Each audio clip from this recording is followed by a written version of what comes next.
말이 느리다 이 한마디로는 다 분류가 될 수 없는 거예요. 옆에 아이하고 내 아이하고 둘 다 말이 느린데 그렇다고 해서 똑같은 건 아닐 수 있다는 것이죠.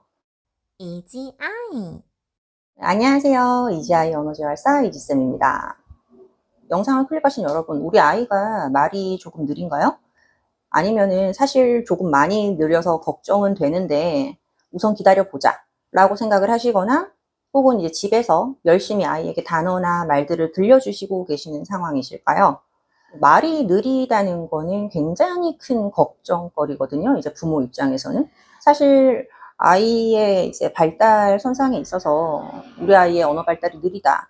근데 이게 이제 전문가가 아니라 상대적으로 언어 발달의 비전문가인 엄마나 아빠가 보았을 때도 언어 발달이 느리다라고 느낄 정도면 우리가 아이를 그냥 두고 보기보다는 어떤 현명한 액션을 취해줘야 될 필요는 있어요. 왜 이제 우리 아이의 말이 느릴까요? 그리고 어떻게 느린 상태일까요? 아이의 언어 발달이 느리다면 이 생각에서 출발해야 합니다. 아이의 언어 발달이 느린 이유부터 먼저 말씀을 드리면 그것은 유전적인 원인부터 이제 환경적인 부분까지 사실은 매우 다양할 것이에요. 원인도 중요하지만 만약에 우리 아이의 언어 발달이 느리다라고 느끼셨다면 이제 구체적으로 지금 우리 아이가 어떻게 느린 상태인지 그걸 정확하게 알아야 이 문제를 어떤 방식으로 접근을 할 것인가가 결정될 수가 있겠죠. 그래서 오늘은 저 이지쌤이 그 이야기를 한번 해보려고 합니다. 제가 센터에서 상담을 진행할 때 부모님들께 아이 언어가 어떻게 느린가요? 라고 물어보면 많은 분들께서 뭐 주로 이해는 다 하는데 말소리가 나오지 않는다 라든지 할 수 있는 소리가 엄마밖에 없어요 라든지 말소리가 나오는 게 별로 없고 몸으로 주로 표현을 합니다 등등 아이의 상태를 이야기를 해주실 때 언어를 표현하는 측면과 언어를 이해하는 측면 두 가지로만 나누어서 이제 생각하시고 말씀을 해주시는 경우가 굉장히 많아요. 물론 이 접근도 나쁘지는 않지만 그럼 이 접근법에 따르면은 언어에 대한 측면을 표현하고 이해 이렇게 두 가지의 측면으로만 나누어서 우리가 생각을 하면 그럼 표현 언어가 느린 아이들은 모두가 똑같은 방법으로 아이를 대하면 이 표현 언어 능력이 향상이 될까요? 그렇지는 않죠. 그러니까 아이를 우리가 이야기를 할 때 우리 아이의 표현 언어가 늦다 이 한마디로는 다 분류될 수가 없는 거죠. 옆에 아이랑 내 아이가 둘 다 표현 언어가 낮다고 해서 똑같은 건 아닐 수 있다는 겁니다. 그래서 저는 상담을 할 때 아이의 이제 언어 발달 지연의 그런 특성들을 조금 더 자세하게 나누어서 설명을 드리고 싶었어요. 그래야 이제 우리 부모님들도 내 아이에 대한 답답함이 좀 더 풀리시고 또 이제 집에서 우리 아이의 특성에 맞게 어떻게 언어 자극을 줘야 하는지도 구체적인 감이 오시게 되시더라고요. 또 치료사 선생님들도 마찬가지입니다. 이 영상이 끝날 즈음에는 우리 아이가 언어 발달이 느린 게 이런 특성을 가지는 문제였구나 라는 게 보다 조금 더 자세히 보여지시기를 바랍니다. 그럼 내용을 한번 시작해 보도록 할게요. 제가 이제 앞서 올린 영상에서 무발화 아동들을 분류를 해서 설명을 드린 적이 있었어요. 4가지가 있었는데 첫 번째가 인지 언어형, 두 번째가 실행 처리 언어형이었고요. 그리고 세 번째가 상호 언어형, 마지막 네 번째가 감각 심리 언어형이었는데요. 이거를 우리 아이의 대입을 해서 조금 더 자세히 설명을 해드리도록 할게요. 우리 아이의 언어 발달의 그 지연 특성을 살펴보기 위해서 첫 번째는 먼저 이제 언어랑 말소리 요거를 좀 이렇게 나누어서 생각해 보실 필요가 있어요. 이게 무슨 말이냐면은 지금 우리 아이가 말을 잘 못하는데 언어라는 것은 일종의 기호거든요. 그러니까 어떤 의미를 우리가 이제 정한 규칙대로 표현해내는 기호 방식인 언어란 말이에요. 그래서 내가 언어를 쓰는 방식으로서 말소리를 이렇게 산출을 했을 때 그 말소리가 어떤 의미를 가진다라는 거를 우리 아이가 아느냐 모르느냐. 다시 한번 설명을 드려볼게요. 그러니까 언어라는 거는 모두 다 이제 소리로서 산출이 돼요. 언어라는 거는 소리로서 표출이 되는데 그 소리에 어떤 특정한 의미가 있다는 거예요. 소리마다. 예를 들어서 제가 만약에 여러분들 자동차라고 소리를 냈어요. 자동차라고 소리를 내면 여러분들은 그 소리를 듣고 요 의미, 요거를 떠올리실 수 있단 말이에요. 이게 이제 언어거든요. 이 개념을 어떤 소리가 어떤 특정한 소리가 이 특정한 의미성을 가진다는 이 개념을 아이가 아느냐 모르느냐 이것부터 확인을 하실 필요가 있어요. 지금 보시면은 이렇게 생긴 거. 이렇게 생긴 거는 우리가 자동차라는 소리로서 이 의미를 표출하고, 또 이렇게 요 개념. 요 개념은 우리 대한민국 사람이면 공룡이라고 소리를 내서 표현하죠. 이렇게 언어를 쓴다는 거는 이 소리가 어떤 거를 상징한다, 어떤 걸 의미한다는 거예요. 이 개념을 아이가 아느냐 모르느냐로 출발합니다. 이런 의미성을 가진다. 제가 앞으로 지금부터 이제 의미성이라는 단어를 쓸 건데요. 우리 아이는 이거가 공룡이라는 소리로 불리는 것은 아는데, 그러니까 즉 의미성을 안다는 거예요. 의미성이라는 그 개념을 안다는 거죠. 우리가 발달을 하면서 언어라는 것을 이해하기 위한 아주 기초적인 개념, 즉 그 말소리가 무언가를 의미한다. 이 개념 자체는 아이가 가지고 있단 말이에요. 그래서 다양한 물건들, 뭐 이거는 공룡으로 불리고, 이거는 자동차로 불리고, 이거는 엄마로 불리고, 이런 언어의 의미성이라는 개념 자체는 있는데, 그 소리, 그거를 이제 그 의미성이라는 개념을 어떤 소리로서, 특정 소리로서 산출을 해내야 되잖아요. 근데 그 소리를 못 내는 경우. 개념은 있는데 내가 소리를 만들어내는 그 능력이 취약한 거예요. 뭔가 이제 우리가 확인되지 않은 어떤 이유 때문에 그 소리를 산출해내는 것은 아이가 어려워한 첫 번째 유형이 이런 경우인 거예요. 그럼 이런 아이들은 자기가 이제 가지고 있는 주 증상이 말소리를 만들어내는 게 힘든 거다 보니 남이 낸 말소리를 이해하는 능력은 상대적으로 발달이 잘 돼 있을 경우가 많겠죠.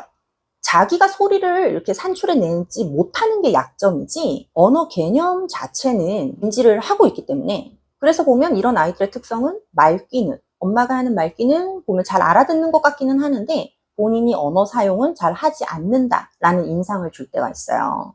자, 이렇게 언어의 기초 개념, 그 의미성이라는 개념은 아이가 가지고 있으면서 의미성은 인지하면서 말소리가 산출이 안 되는 아이들, 이게 주 증상인 아이들은, 즉 산출성에 어려움을 보이는 것이 주 증상인 아이들은 아직 이제 확인되진 않았지만 어떤 이유 때문에 이 말소리가 잘 만들어지지 않아요. 그럼 그 이유가 뭘까요?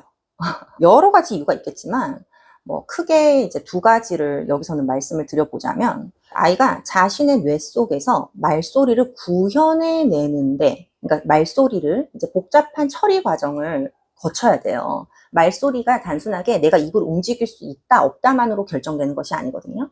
내가 말소리를 구현해내고 실행해내기 위해서 어떠한 프로세스들을 머릿속에서 거쳐야 되는데, 이 복잡한 처리 과정 중에 어떤 부분에 어려움이 있는 거죠, 우리 아이가. 이게 첫 번째고요. 두 번째는 아이가 특정한 감각 자극에 너무 민감하거나 아니면 너무 둔감하거나 하는 경우예요. 그러다 보니까 구강을 잘 사용하는데, 그리고 이제 말소리를 프로세스를 처리해내는데 그런 민감한 자극들이 방해를 해서 어려운 경우죠. 그래서 저 이지쌤은 첫 번째, 이제 어떠한 소리들을 규칙에 맞게 이렇게 구현해내는 프로세스에 어려움이 많은 아이들을 이제 저는 실행 처리형이라고 부르고, 그리고 너무 민감도가 크거나 이제 둔감도가 커서 이제 그래서 말소리를 산출해내는데 방해 요소로 적용되는 친구들을 감각 심리형이다라고 부르고 있어요. 제가 첫 번째로 언어 발달 지연 무발화 아동들이 보일 수 있는 특성에 대해서 이제 언어의 의미성을 말씀드리고, 말을 산출해내는 산출성에 대해서 말씀을 드렸어요. 그래서 첫 번째는 아이가 의미성은 가지고 있는데 이 산출성에서 뭔가 어려움이 있어서 그 어려움 때문에 아이가 이제 무발화인 경우, 늦는 경우를 말씀을 드렸고, 두 번째인데요. 이제 두 번째는 반대가 되겠죠. 반대로 아이가 일단 기본적으로 뭔가 이렇게 산출을 해내는 프로세스에는 그렇게 큰 어려움이 없어요. 뭐 있더라도 아주 작은 편이에요. 아이가 그래서 놀 때 보면, 막 혼자서 놀 때 보면 으까까까까 으따따따 뭐 이런 소리들을 자유롭게 여러 가지로 내거나, 아니면은 이제 아이가 쓸 수 있는 제한된 몇 가지 단어들이 있을 수도 있어요. 이렇게 소리를 내는 데는 큰 어려움은 없는데, 반대로 어떤 말소리가 어떤 의미를 가진다, 즉 어떤 개념과 이렇게 연결이 되어 있다, 이 의미성에 대한 개념을 모르는 경우, 입니다. 이게 두 번째예요. 정상적으로 발달하는 아이들도 아주 어릴 적에는 이제 인지나 언어 발달이 아직 이제 미성숙한 아주 어린 경우에는 이런 걸 몰라요. 즉, 공룡이라는 소리랑 이 의미가 이렇게 연결돼 있다라는 이 의미성을 처음에는 모른단 말이에요, 아이들이. 그러다가 이제 돌이 지나고 이렇게 발달을 하면서 특정 말소리가 어떤 특정 물건을 지칭한다. 그러니까 어떤 의미를 지닌다. 이 의미성이라는 걸 알게 되고, 그러다 보면은 이제 점차 의미를 가지고 내는 소리, 말소리, 즉 단어죠. 그 단어의 수가 증가를 하게 되어요. 이게 정상적인 발달 아이들의 이제 루트인데, 반면에 이걸 아직 모르는 아이들. 이런 아이들은 자신이 내는 말소리가 뭐 어떤 뜻 하나와 이렇게 연결이 돼 있다라는 걸 아직 깨닫지 못했기 때문에, 그래서 아이가 놀 때나 뭐 평상시에 소리를 내기는 내는데 이게 하나의 의미를 지니지가 않습니다. 자동차 보고도 막 이거 보고도 이거 가지고 놀 때도 까까 까까 이러고, 이거를 가지고 놀 때도 까까 까까 이러고, 그러니까 얘는 지금 자기가 낼 수 있는 소리 자체가 이제 까까뿐인 거예요. 그러면은 이제 이거를 쓸 때도 까까, 이거를 쓸 때도 까까 이런 식으로 이제 사용을 하게 되는 거예요. 만약 아이가 엄마, 엄마 이런 소리를 할 줄 알면 그냥 뭘 할 때마다 엄마 보고도 엄마 하고, 아빠 보고도 엄마 하고, 화장실 갈 때도 엄마 하고 이런 식으로 자기가 쓸 수 있는 소리를 이제 의미랑 매칭을 해서 쓰는 게 아니라 여기저기에 다 쓰는 거예요. 각 의미마다, 이렇게 각 의미마다 그에 맞는 규칙화된 소리를 내야 된다 라는 거를 이제 배워가야 한다는 것을 아직 아이가 모르기 때문에 이렇게 제한된 소리만 아이가 쓰게 되는 겁니다. 그리고 지금 제가 처음 말씀드린 이 의미성이라는 개념 외에도 이제 언어를 발달시켜 가기 위해서는 다양한 이제 인지 개념들을 배워가야 되거든요. 근데 그거에 가장 이제 처음, 이제 시작점이 이 의미성에 대한 개념인 거예요. 그런데 아이가 이것도 배우지 못했는데 언어를 조금 더 발달시켜가기 위한 다른 인지적 개념들이 배워질까요? 당연히 안 배워지겠죠. 이렇게 이제 인지적인 개념들이 확립되지 않아서 말 산출을 못하고 이제 제한된 언어를 보이는 친구들을 저는 인지 언어형으로 부릅니다. 네, 마지막 세 번째입니다. 이제 세 번째는 앞에 말한 의미성과 산출성에 대한 부분이 여러분들 조금 이해가 되셨다면 이제 세 번째의 특성이 있는지 없는지를 한번 살펴봐야 되는데, 세 번째는 언어를 적절하게 도구로서 쓸 수 있는가, 목적성에 관한 겁니다. 아이가 일련의 소리를 조금 만들어내는, 그 처리를 해내는 말 산출에도 많은 어려움이 없습니다. 이렇게 평상시에 보면은 막 이런 소리도 내고 저런 소리도 내요. 그리고 이제 가만히 아이를 살펴보니까 이게 이런 것을 이제 공룡이라는 소리로서 이 의미를 표현한다라는 의미성도 아이가 조금 가지고 있는 것 같아요. 그런데 세 번째 특성을 가진 아이들의 문제는 언어를 다양한 목적으로 쓰질 않는 경우입니다. 그러니까 편식이라고 해야 할까요? 우리가 평상시에 이제 사람들이 의사소통을 하는 이유는 굉장히 다양해요. 그죠? 제일 기초적으로 뭐가 필요할 때, 그리고 또 관심을 받고 싶을 때, 뭐 뭔가 거절하고 싶을 때도 의사소통을 하고요. 내 마음을 공유하고 싶을 때, 뭐 공감받고 싶을 때, 또 공감해주고 싶을 때 등등 아주 다양한 목적으로, 이런 다양한 목적이 있어서, 다양한 목적이 있기 때문에 소통을 하려는 마음이 생긴단 말이에요. 그러니까 똑같은 말이어도 말이죠. 말 자체는 똑같아도 말이죠. 예를 들어서 15살짜리 아이가 엄마한테 갑자기 와가지고 엄마 사랑해 하면은 진짜 내가 사랑하는 마음을 전달하는 상호작용적인 기능일 수도 있고 상호작용적인 목적일 수도 있고, 반면에 이제 용돈이 다 떨어져서 아이가 용돈이 다 떨어져서 용돈을 조금 구걸해보고자 하는, 돈을 좀 달라는 그런 목적. 그래서 도구적인 그런 기능, 도구적 목적의 말일 수도 있다는 거죠. 그러니까 똑같이 엄마 사랑해여도 그 말의 의사소통의 목적은 다를 수가 있다는 거예요. 그래서 아이들이 이런 욕구, 다양한, 내가 소통을 할 때 다양한 목적을 이루려는 그런 욕구가 마음속에 있어야지 단어도 더 늘 것이고, 그리고 언어 발달도 더 잘 이루어질 겁니다. 근데 이제 우리 부모님들께서는 아이의 표현 언어가 느려서 이제 표현 언어라는 것에 집중을 하실 때 단어의 숫자, 아이가 말을 할 수 있는 단어의 양에 되게 집중을 많이 하시거든요.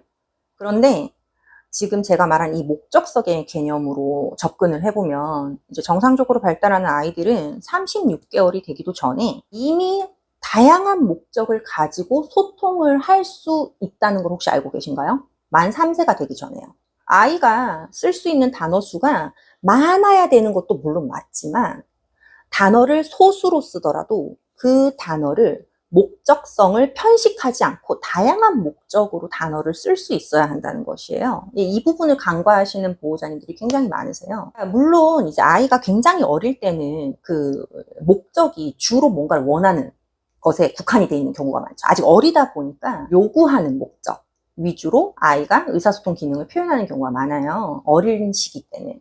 그런데 아이가 아주 조금만 크게 되어도 우리 아이들은 아직 단어의 수는 많아지지 않았을지라도 단지 뭘 달라는 목적뿐만 아니라 엄마의 관심을 받고 싶어서 그리고 또 다른 사람과 상호작용을 하고 싶어서 등등 이렇게 보다 다양한 목적으로 언어를 쓰기 시작하거든요. 우리 아이가 표현할 수 있는 단어가 처음에는 없다가 100개, 500개 이렇게 늘어나게 되어도 그걸 쓰는 목적이 딱 한 가지 로만 편향이 되어 있다면 이런 경우는 아이의 단어의 수가 늘었을지라도 아이의 화용적인 측면에서 언어 발달은 이제 긍정적이다라고 볼 수가 없는 것이죠.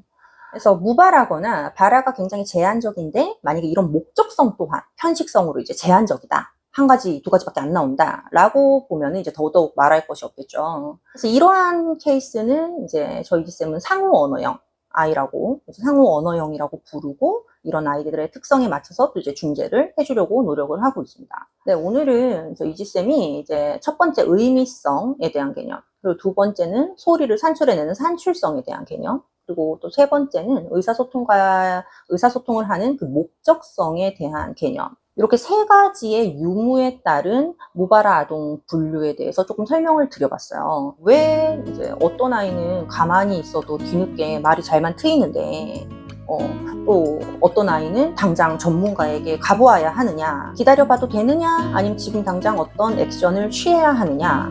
정답은 아이마다 다르다 이겠죠. 정확히는 아이가 보이는 특성에 따라 문제의 정도가 다를 겁니다. 그리고 제가 말씀드린 이 세 가지의 유무가 이제 하나로 집중이 되어서 다른 것들 두 가지는 있는데 한 가지가 많이 이제 어렵고 결여가 되어 있는 아동도 있지만 이 세 가지가 막 중복이 되어서 이제 나타나는 무발화 아동, 언어 발달 지연 아동들도 있습니다. 만약 오늘 설명드린 내용을 이제 숙지하시면서 우리 아이를 잘 관찰을 한번 해보시고 파악하는 시간을 한번 가져보시기를 바랄게요. 긴 영상 봐주셔서 너무 감사하고요. 만약 도움이 되었다면 구독과 좋아요는 저희 이지쌤에게 굉장히 큰 힘이 됩니다. 그럼 저희 이지쌤은 다음번 영상에서 또 찾아뵙도록 할게요. 감사합니다.